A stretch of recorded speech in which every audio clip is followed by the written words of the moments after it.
Thank you all for joining us today for our Horticulture Town Hall.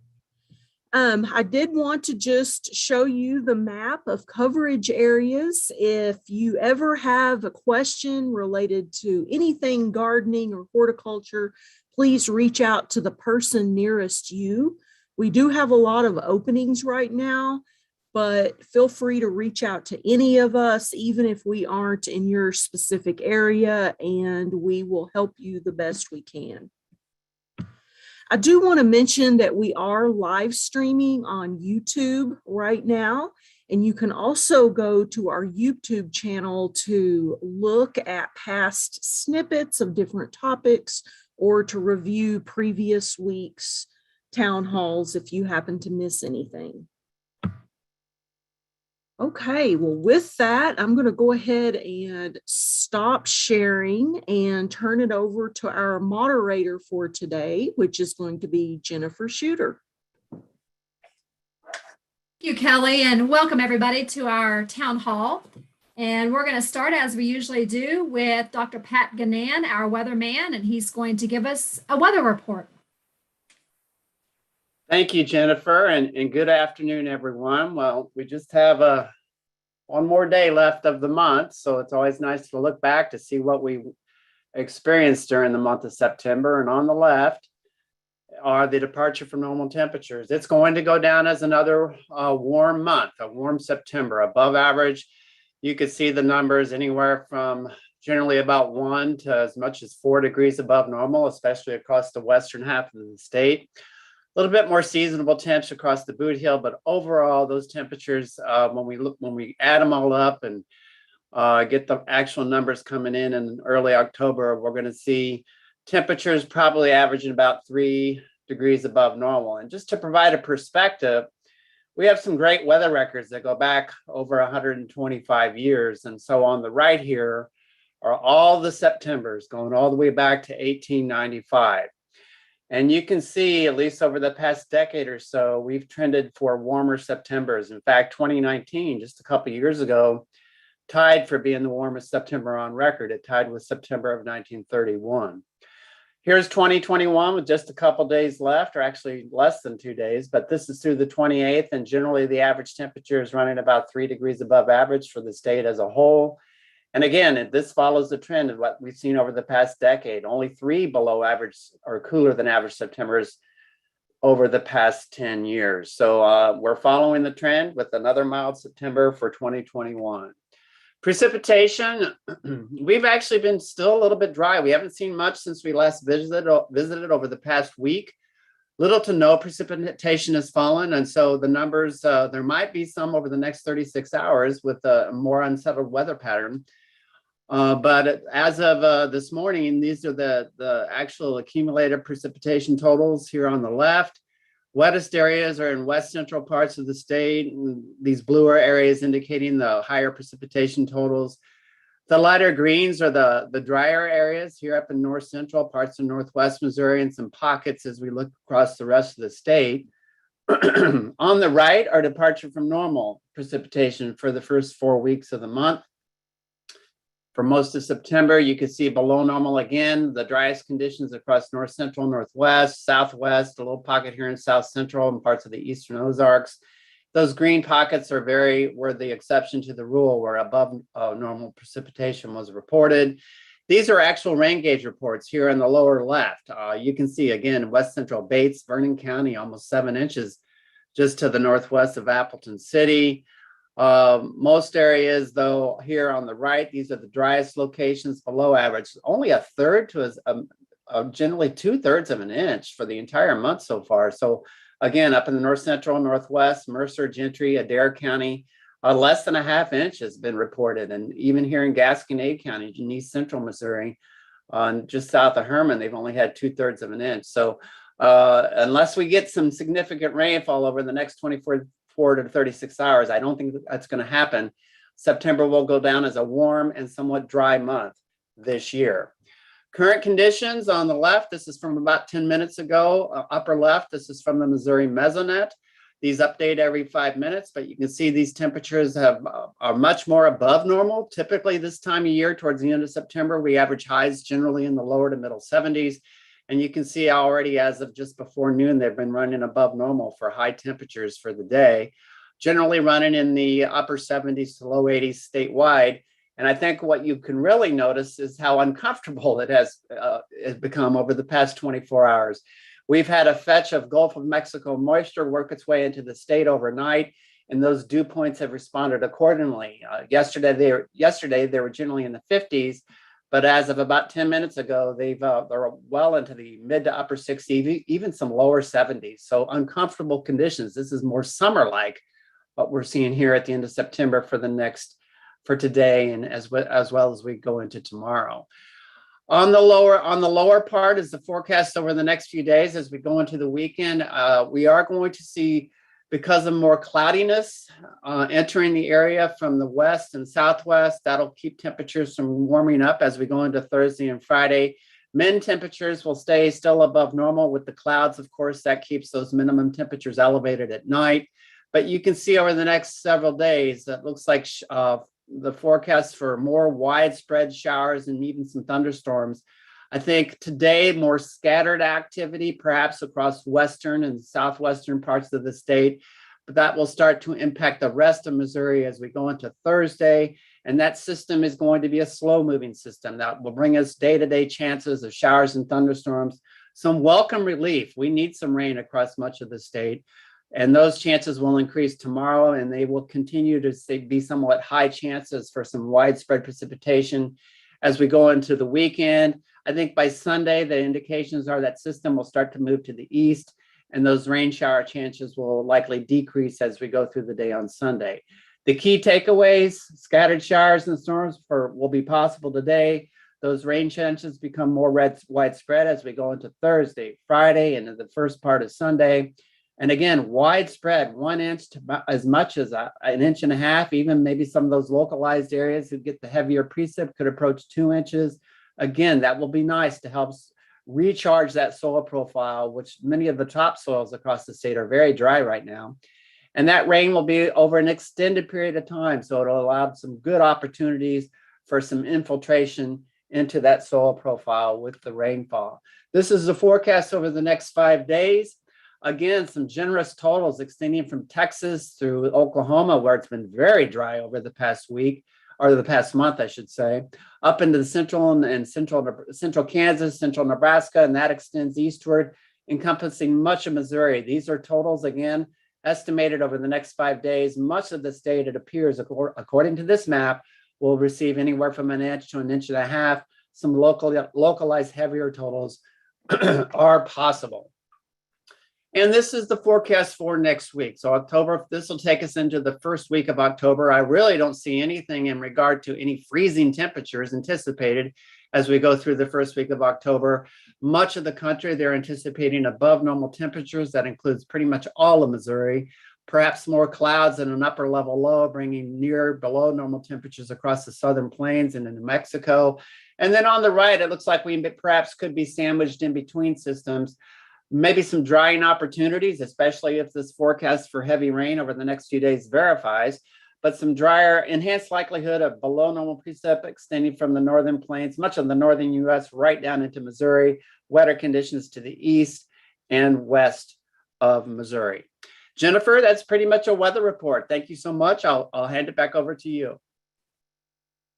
All right. Thank you very much for presenting that. So our next topic is on fall fruit tree bloom. And some of you may have noticed that some of your fruit trees might seem confused. They may be in bloom right now.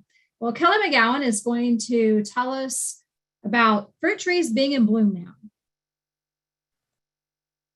All right. Thank you, Jennifer.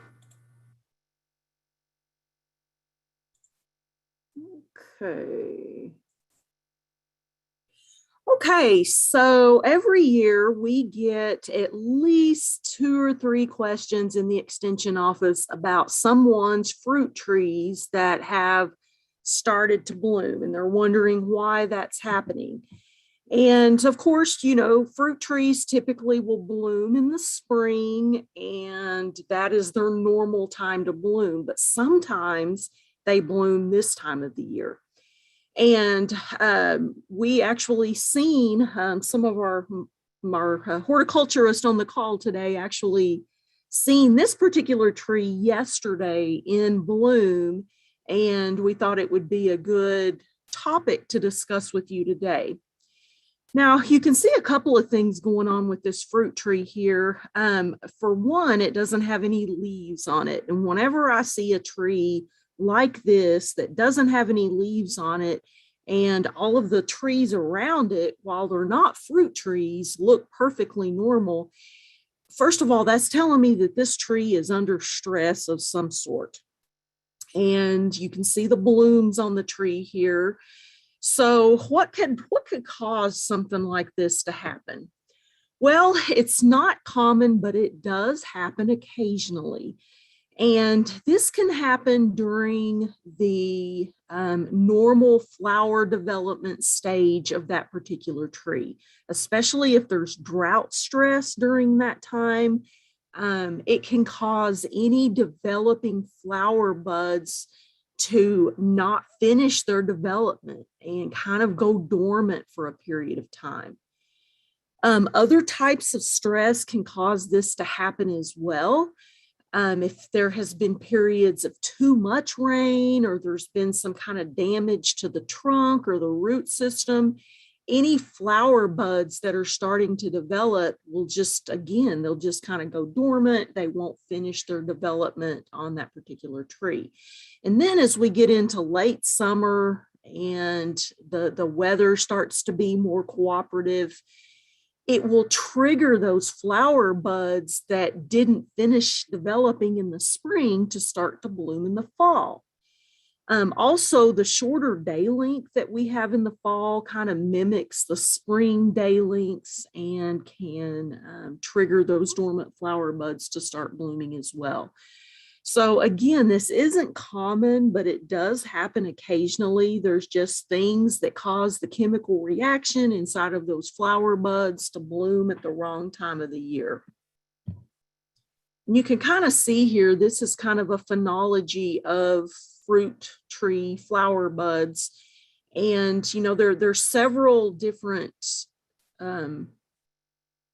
there's several different stages of development of that flower bud. And again, if stress happens during some of these earlier stages, that's what can just cause them to go dormant and not finish their development. Basically, this won't hurt the tree. It doesn't mean the tree's going to die or anything like that. But it's a good reminder that, sometimes we take our trees for granted. We think, well, they're, large plants. They can kind of fend for themselves. But when we have periods of drought and other stressors, it can often affect trees in ways that we don't realize. And while we might not see the effect of those stressors at that particular time, they can show up, in the months and weeks to come, or even in years to come. So just be mindful to take good care of your trees. And if we do have a period of drought, you can use these watering bags or other methods to supply supplemental water. But just keep that in mind. And Jennifer, that's all I have. Okay, thank you, Kelly. Well, it's fall and we're about to wrap up the gardening season. And before you do that, you really need to think about sharpening your tools and storing them away properly. And we're now going to show you a video that discusses this. You probably have invested a lot of money in good garden tools. We're going to show you how to protect your investment. This week's Tuesday tip will show you how to winterize your garden tools.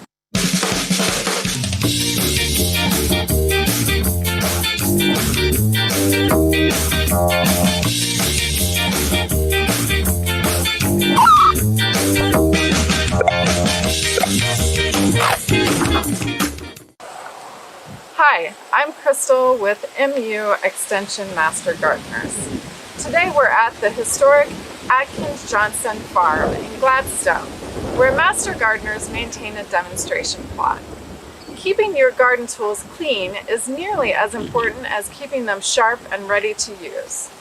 After the garden is put to bed, a good end of growing season practice is to sharpen and oil your tools and store them in a cool, dry place, ready for spring. In order to sharpen your tools, you will need a flat file, a carbide stone, a whetstone, and light oil.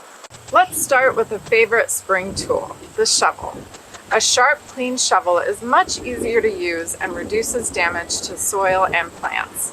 So our first step is to make sure you have a clean surface. This is a close-up of a shovel edge. You can see the roughness and irregularities. This is not a sharp tool.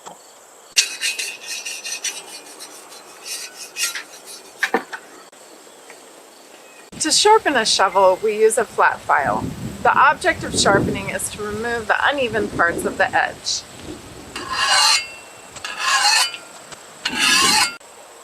Keep the file as close to the original angle of the edge as possible, and remember to always file forward in the same cutting direction.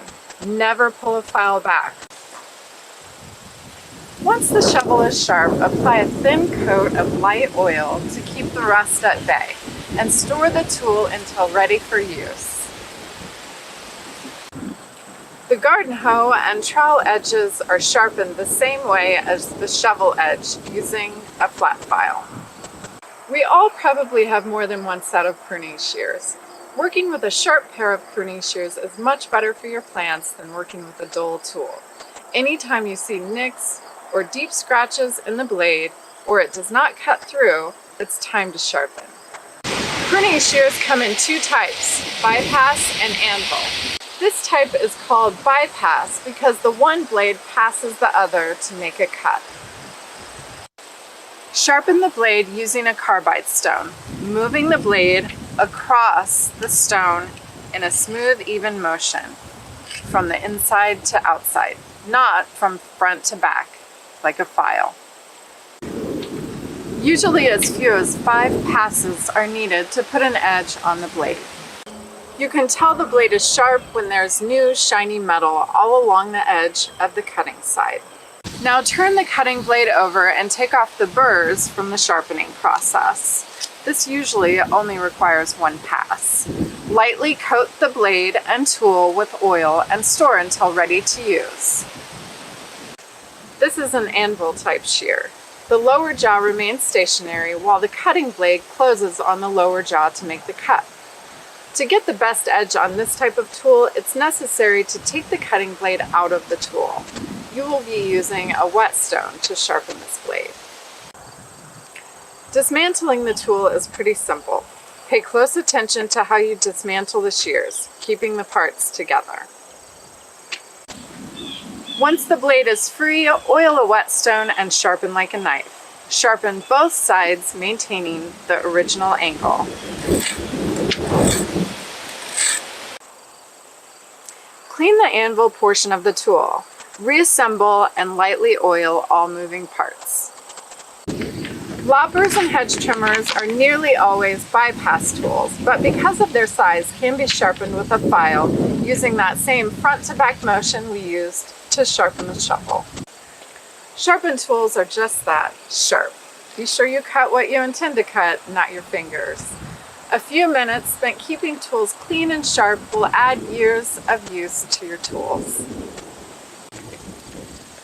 Be sure to check the MU Extension guide sheet listed in the links below. Thanks for joining us. If you like our Tuesday tips, please give us a thumbs up and subscribe to the channel so you don't miss out on our next video.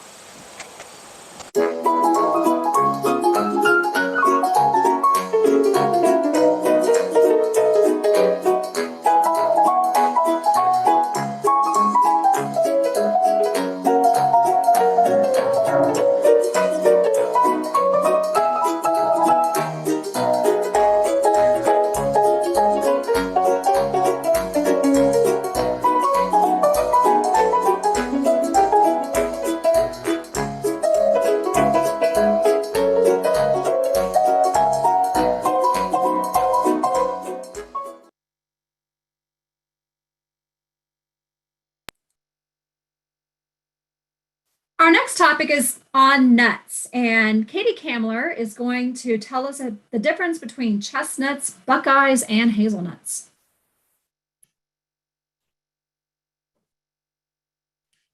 All right. So this was a topic that came up this morning in our teleconference, and it was asked, what's the difference between chestnuts, buckeyes, hazelnuts? Well, I don't have pictures of hazelnuts in here because I don't think they are one that gets confused with these other two, because they are very tiny nuts and tiny trees. So first one we have here is Chinese chestnuts. This is the chestnut that is edible, and we can grow here in Missouri. These are actually current pictures we just took on a tour that I hosted here in St. Genevieve County just earlier this week. Chinese chestnuts are grown as edible here now because our American chestnuts have chestnut blight and are pretty much extinct. So this is the only one that we can grow for edible chestnuts.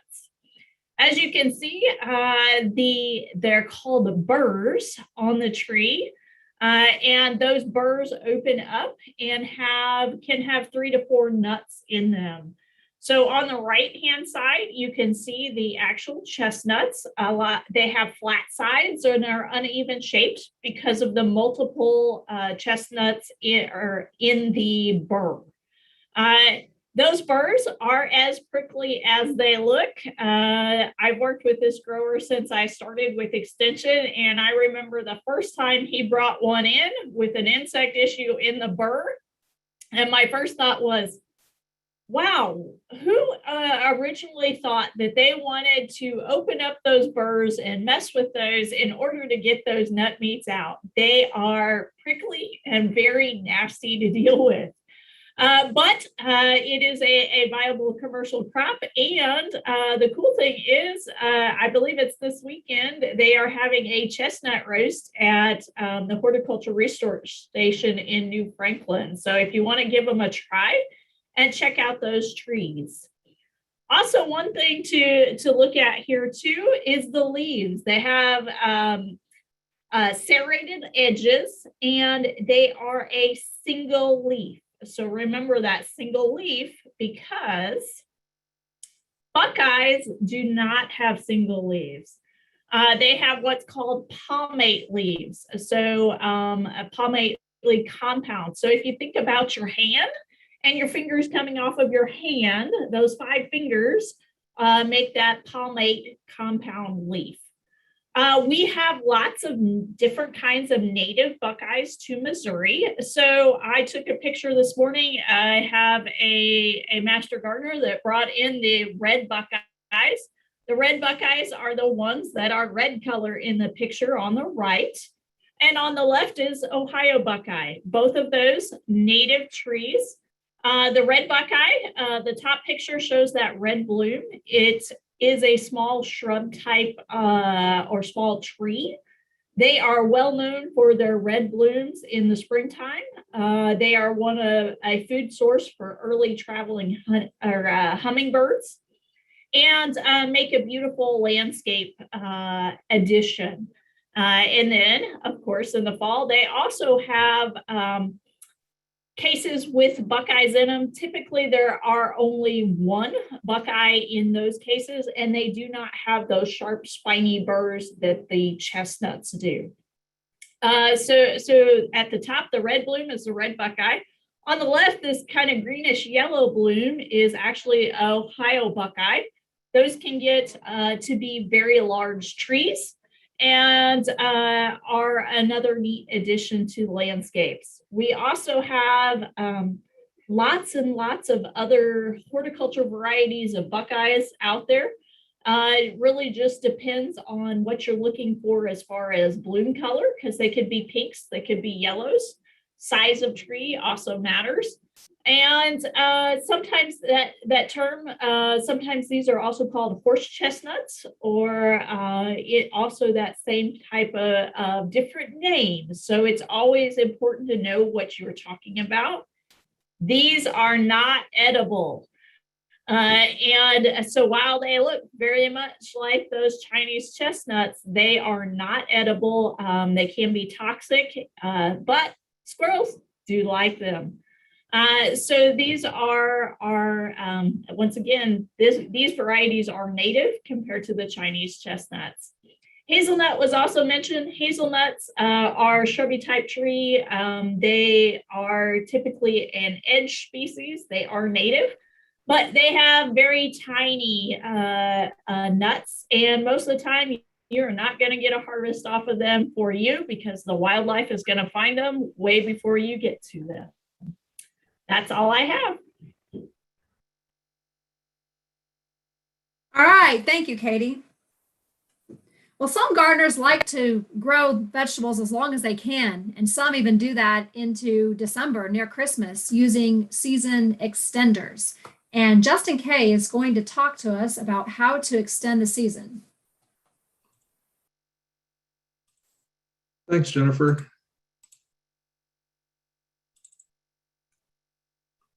All right. Well, let's just, before we look at row covers and other season extension tools, let's just kind of think about when we need to be thinking about harvesting our different vegetables. So we have vegetables that are hard frost hardy, all the way down to vegetables that are light frost susceptible. So if we want to think about the things that can live in the garden the longest, those are the hard frost hardy. So up at the top here, that can survive below 28 degrees. A lot of these are going to be our different greens in the brassica family, as well as like our snow peas and spinach and things like that. Lettuce and mustard is underlined because there's some variety differences. Some of those lettuce and mustards are not going to be as hardy as others. Our light frost hardy vegetables include our beets, some of our other brassica plants like broccoli and cabbage, carrots, celery, chard, parsnip, and radish. And then our light frost susceptible ones, which need to come out of, be harvested the earliest, are going to be things like a lot of our summer crops, like our cucumbers and beans, eggplants, different melons, okra, tomatoes, etc. It's important to note with root vegetables like beets and carrots, even if the foliage is damaged by cold, a lot of times that harvestable portion of the crop that's in the ground is undamaged. So, you know, if you see the tops of your carrots and your beets get frozen out or damaged by cold temperatures, don't feel like you need to get rid of those roots, because for the most part, those roots are going to be fine to harvest and fine to eat. So a popular season extension tool are floating row covers. And these are basically poly-spun fabric. They're very lightweight. They can also be used for insect exclusion, but they provide frost protection to varying degrees based on their weight. The weight of these is measured in ounces per square yard. So the heavier ounces per square yard is going to provide more frost protection than the lighter weight materials. These are basically just draped over the plants, but you will want to secure them. So you want to apply these on a day when it's not windy, because it will be very challenging if it is. You can use things like sandbags, bricks, you can use soil. They also make pins that you can use to hold these down. If you use the metal pins, I just suggest you tie a little piece of orange flagging tape onto them, because they're pretty easy to lose in the garden, and you wouldn't want to poke yourself with these down the road.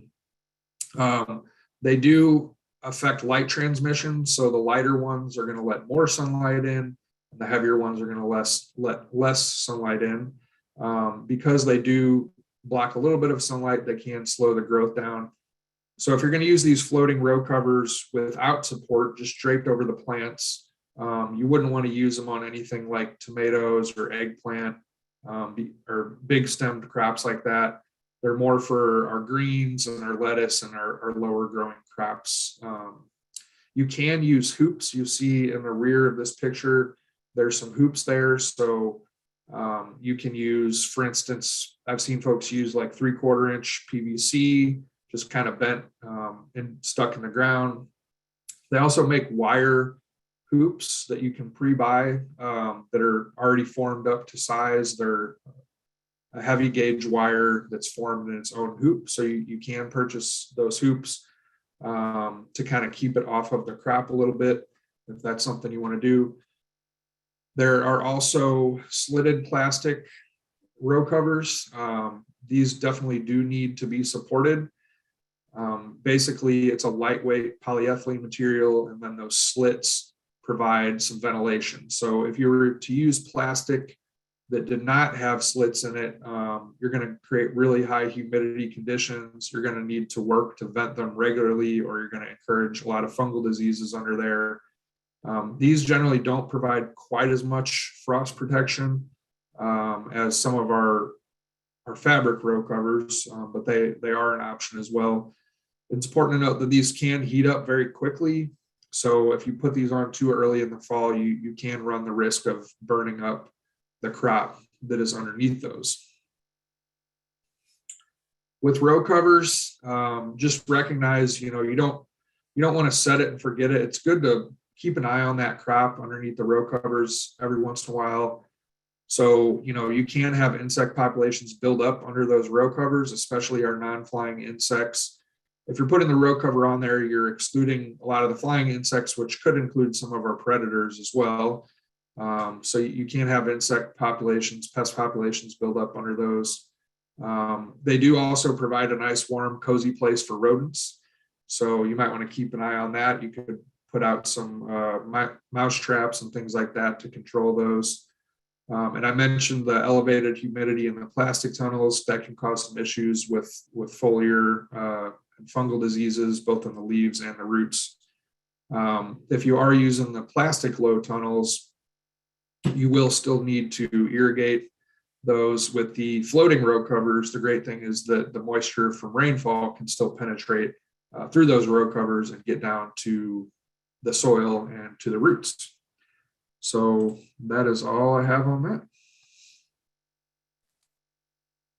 All right, thank you, Justin. One thing I'll mention is that one of the growers I work with here in Adair County uses a high tunnel for season extension, and he actually has one high tunnel where he grows strawberries, and he did not check his high tunnels over the winter, like through January, February, into early March. And when he went out this past March to, get started for the season, his strawberries had been eaten by voles. So rodents do get in there, like Justin mentioned. So it is so important to go out there regularly and check on any plants that, and these, for example, were perennial plants, strawberries. So you do need to be out there monitoring in your high tunnels if you do use them, because this was the producer was really devastated. He that was a big loss for him, and he had to start over. Okay, now moving on, I am going to talk about preventing the spread of seed from ornamentals like Rosa Sharon.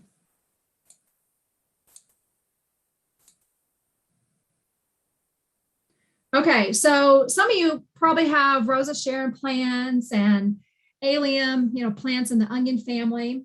Well, these plants are known to really spread. And these are photos of allium plants in my landscape. These are in an island bed, and they are at the point where they need their seed heads clipped off. So I'm going to have to find time to do that. And each year I do go through and I take off all those heads, because if I don't, I'm going to have, those seeds come up all over next spring. So now is the time to get out there. You can see in the photo at the top where you can see the black seed poking through where that has opened up. So that may be just a little bit past, the time when I needed to clip that. So if you're growing any plant in this family, you need to get out there and clip those seed heads off, or you're going to have these plants everywhere next year. This is a Rosa Sharon in the same island bed. You can see here in the Kirksville area, some of our plants are starting to turn color. You can see that Rosa Sharon is starting to turn yellow for fall. And it is full of seed pods right now. It bloomed, it was beautiful, and now it has seed pods. Well, I've not been real good about taking off these seed pods in the past, and I have had little Rosa Sharon plants everywhere in that area. And I have to pull them out or spot spray them with herbicide. And now is the time to go out and clip off those seed pods if you don't want little Rosa Sharon plants everywhere next year. So you need to get the seed pods off before they split open and expose their seeds, and those seeds drop to the ground. Sometimes I wait a little too long, and you actually want to get them in this stage right here. In this photo, the dying grass is not from grubs or armyworms. That's actually Roundup that I sprayed at the edge of this island bed to keep the grass from creeping in. But you can see the little Rosa Sharon plants. And we do keep this mowed throughout the summer. So we go along the edge and we mow, and they just keep popping up. And they have been popping up since late April or early May. So we just keep them mowed. I have spot sprayed some with herbicide, like I mentioned. But this is what's going to happen if you don't remove those seed pods from the Rosa Sharon plants. So I took these photos this morning. So this is what it currently looks like. So I have tried to do a good job of keeping these plants pulled out throughout this summer. And then I do use a layer of mulch to keep the plants, keep the bed weed free and to keep, moisture in. But it does take some pulling to keep those Rosa Sharon plants under control. Moving on to sunflower. So these are photos I took this morning in one of my beds. So as you know, sunflowers can get really tall, they can get heavy, and then they fall over, as you see in the photo here. Well, most years I do leave these sunflowers for the birds. They like that seed. It's a good food source for the birds during the late fall into the winter. But the next year I am dealing with sunflower seedlings that come up everywhere in this area. And I really want to leave it as a food source for the birds. So I do pull them out as they come up all through the spring and early summer. These sunflowers, on the other hand, though, are at the Adair County Extension Center right here in Kirksville. And they are really tall, as you can see. And this is an area where I do not want little sunflowers popping up everywhere next year. So I'm going to cut these out. Even though it's a great food source for the birds, I don't have the time to deal with thousands of little sunflowers everywhere in our garden. This is our garden and grow garden. And I will remove these. I will drag these out of the garden and put them in a burn pile a brush pile that we have here at the office to later be hauled out to our city brush pile. So you kind of have to decide, do I want to save these for the birds? Do I want to deal with having to pull out little seedlings? So for me, it's location. In this particular location, I don't have time to deal with all the little seedlings that come up. So these are gonna go. At my house, I usually leave them, and then I spend time pulling out the little seedlings next year. I give some away, or some of them just are thrown out like weeds. So anyway, keep all this in mind as we go through the fall and seeds start splitting open and dropping. You got to get them removed before they create a problem for next year. So that is all I have.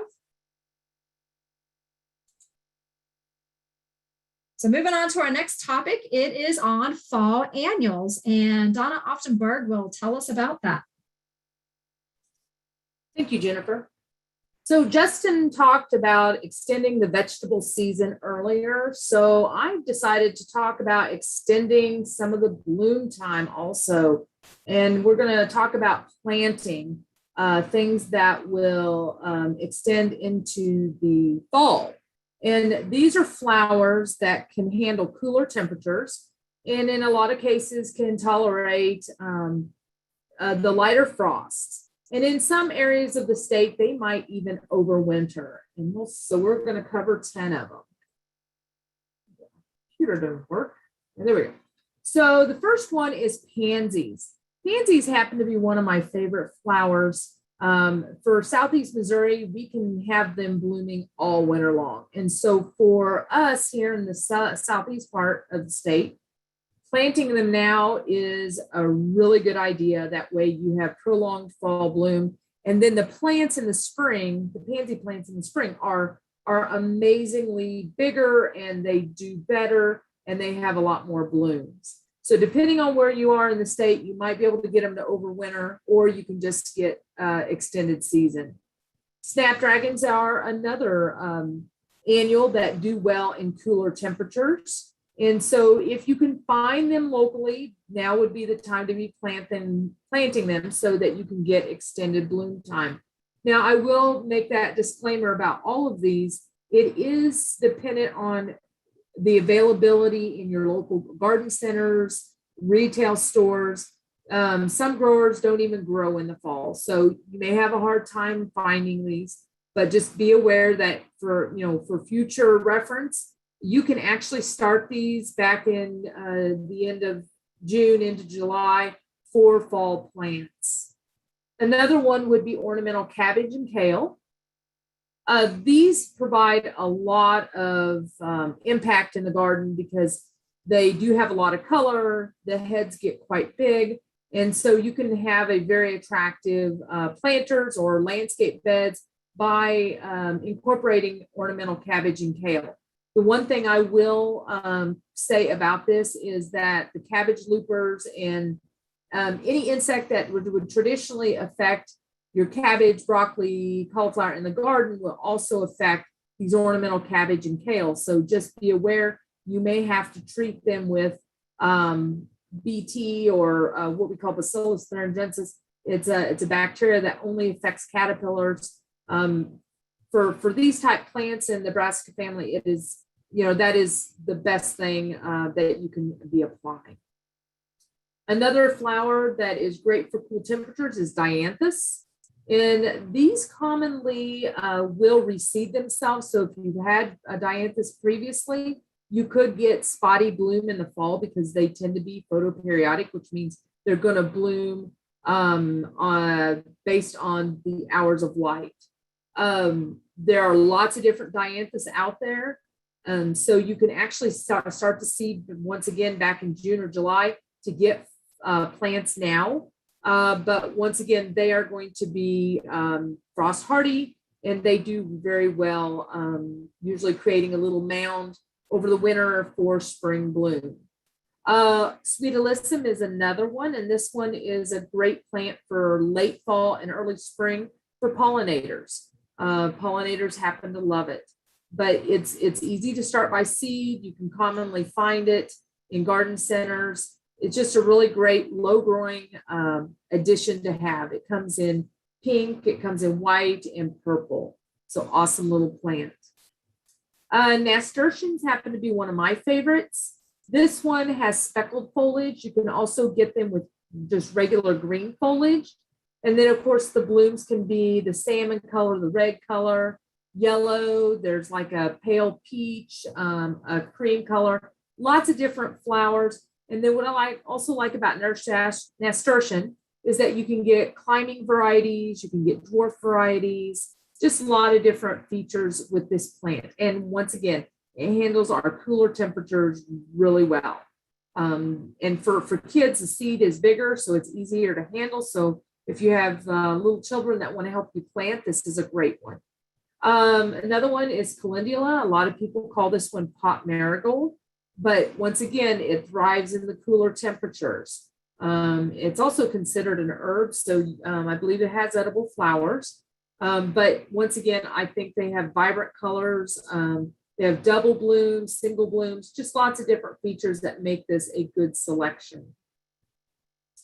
And finally, we have chrysanthemums and asters. Now, a lot of you may be thinking, well, these are perennials. Why is she talking about these when she's mentioning all these annuals? Well, anymore, we really encourage a lot of the gardeners to consider these annuals. And when I talk about asters, I'm not talking about the native asters, the aromatic or the New England asters. I'm talking about the ones that they market very strongly in the fall, right next to chrysanthemums. These two plants tend not to overwinter well. And so that's why we always tell people work them as an annual and not necessarily as a perennial. And if they come back, hey, that's a bonus. But chrysanthemums come in all sorts of different colors and styles. The big thing about chrysanthemums is trying to get them in the ground as early as possible before peak bloom. And that way you have prolonged bloom. You can enjoy them longer in the season.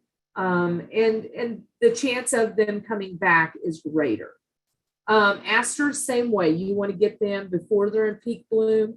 And that way you just have a longer bloom time. But any of these are great to add to your already wonderful yards and landscapes.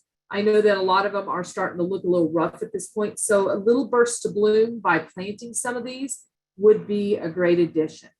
So that's all I have, Jennifer. Back to you. Thank you, Donna.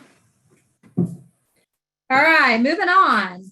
Ornamental grasses is our next topic. And some of you may be wondering, should I cut those down this fall or should I wait until spring? And Debbie Kelly is going to tell us what to do with our ornamental grass.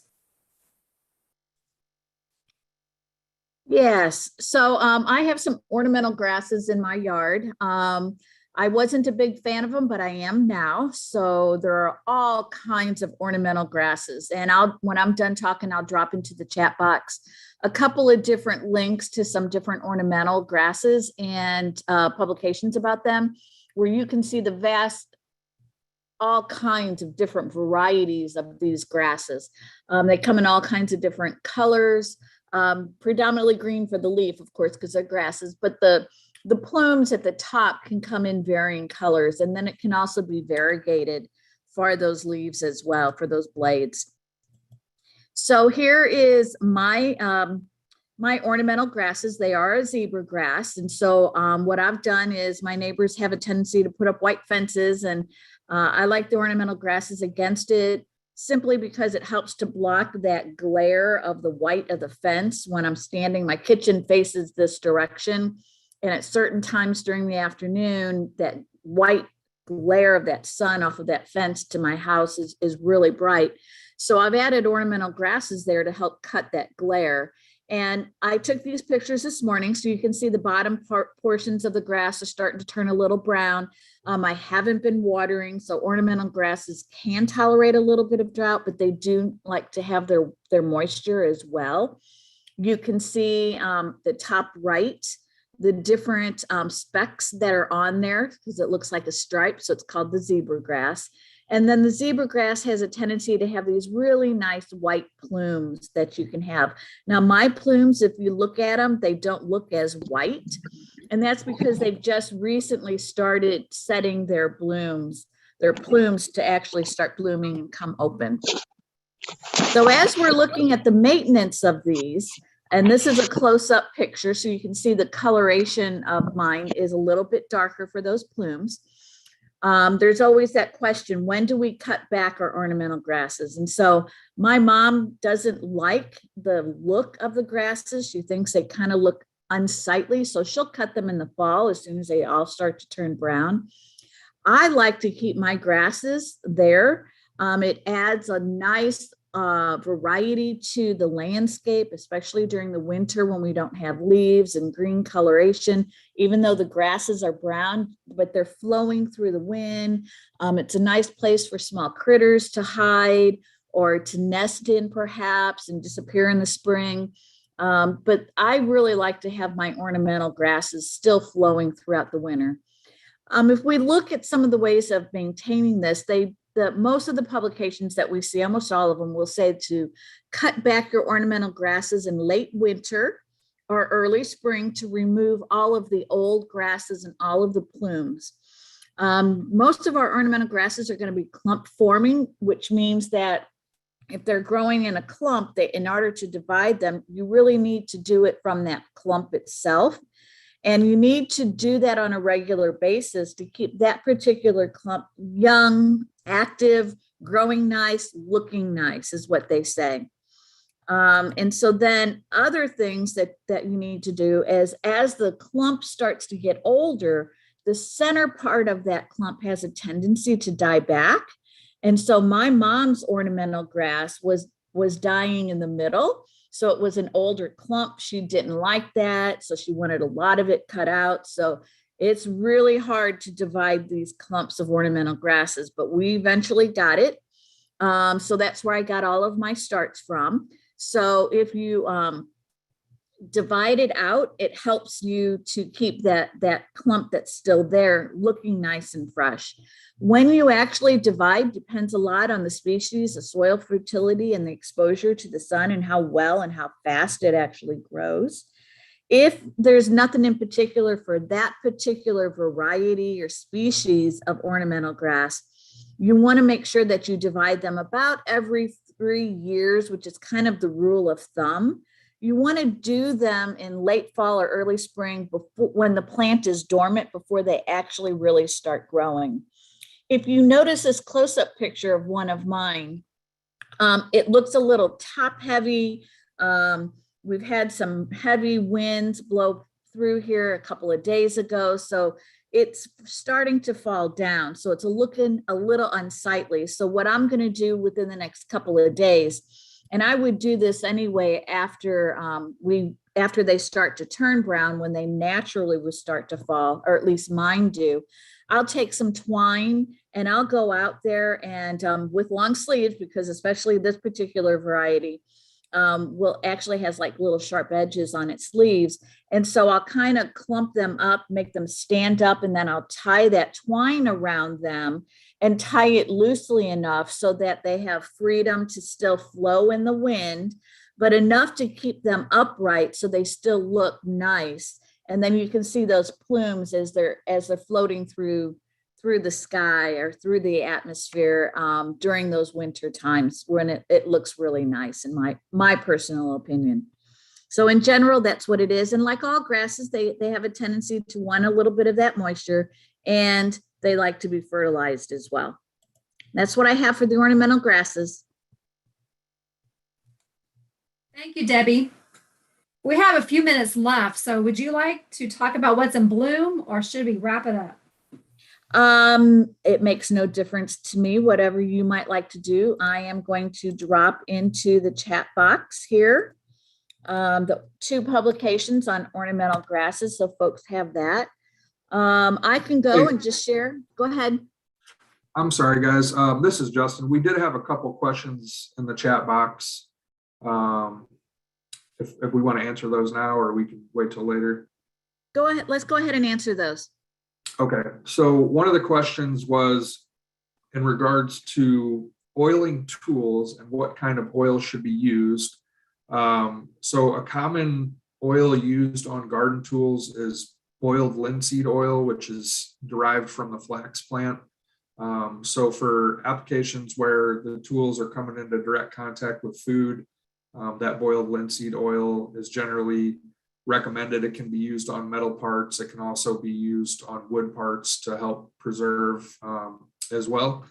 So that's a common one there. And then we did have a question in regards to whether or not ornamental grasses can become invasive. And I did find a document here from Clemson University, and they do list several species or cultivars at the bottom of the webpage that I linked there that can become invasive. And that's a good question. I know there's a lot of concern with, what ornamentals we plant can become invasive, how they could displace native plants.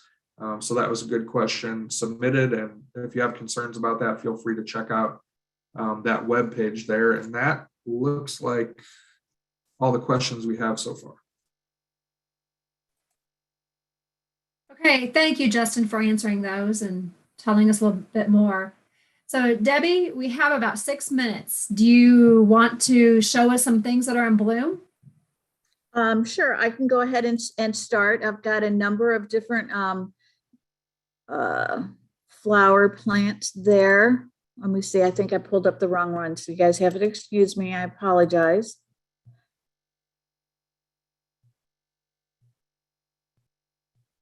All right, I'll get to the top and then I'll share. I found this particular, when I was putting the PowerPoint together, I found this particular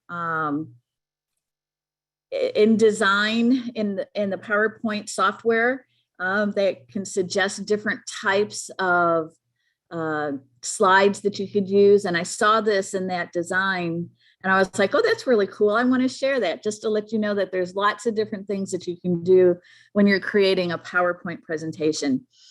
So I'm just going to go through these. These are some things and some different flowers, whether they're annuals, perennials, or shrubs that we have seen over the past couple of weeks. So we're going down at the end of summer, going into fall. Temperatures are definitely changing. So these are some of the plants that we're seeing as I've been walking through my neighborhood that I see in bloom. So globe amaranth. It is a short type of a plant. I saw this around a mailbox, and it brings that bright purple color to the landscape. Spirea, and it's a bush. I had one of these growing up in my backyard, and it was called specifically an Anthony waterer, but it had these nice little delicate blooms on it. And so we really enjoyed that when I was growing up as a child. Another one, I bought some seed and planted those in my raised bed. I have 2 raised bed flower gardens. The bachelor buttons, they come in white, blues, almost a bluish color there, some purples, some pinks. It has a lot of common names: cornflower, basket flower, bluebonnet, blue bottle, blue bow, blue cap, boutonniere flower, hurtsickle. A lot of those names I was not familiar with. I didn't think of bluebonnet as this particular flower itself. Cornflower, I kind of figured was the same thing as the bachelor button. So it's interesting to make sure sometimes we're talking about the same plant. We know we've got a lot of common names for a lot of these different flowers and plants that we work with, but having that botanical name really helps us to define the specifics of which plant we're talking about. This is the fall anemone. This is outside of my office. Anemone is a perennial. It will bloom depending upon which variety you have. It'll bloom in the spring, it'll bloom in the summer, or it can bloom in the fall. And I've got the fall one, and it's just a really nice flower when you're starting to get ready for the end of summer and everybody's almost getting tired of being hot and sweaty and gardening. We want to slow down a little bit, but yet we're not done with our gardening. This all of a sudden pops up and opens up, and it's really nice to see that color in the garden at this time of the year.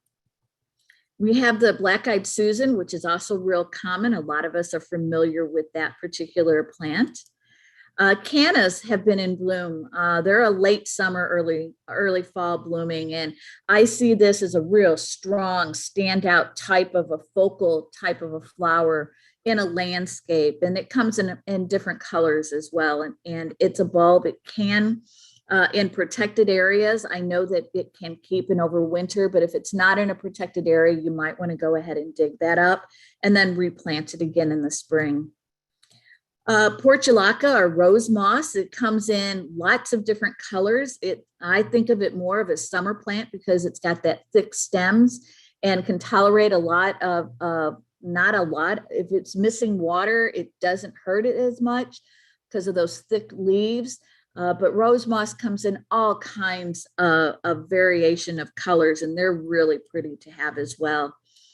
Lantana, and this is a really nice plant. It does great with a lot of our pollinators, does a lot of attracting for our beneficials. And I really like this. The one on the left, you can see the bee there that's pollinating. On the right, you can see the butterflies. Both of these are in my garden as well. American beautyberry, also called calicarpa. This bush is in my backyard. Right now, it is just prolific. I took these pictures earlier, but right now, if you were to look at it, it is just full of these deep, dark, lavender colored berries. And even after the leaves change color and those leaves drop, those berries are still there. And I know it was actually all the way through January that I could see birds coming and feeding off of those berries. It's really nice to have that little pop of color during the winter when we really are looking for color in our landscape. Cardinal flower, this is also a perennial. It can tolerate a little bit of drought. It really does like to have the sun in order to grow as well. And I thought maybe on that white fence background, it might do well, but I think I've got a little bit too much shade there. It hasn't filled out as much as I would really like for it to fill out. So I may end up having to move those here next spring. The Mexican sunflower is also a nice type of a flower. It's not an actual true sunflower, as the sunflower has a different botanical name. So hence the name Mexican in front of it. This bright orange is really gorgeous.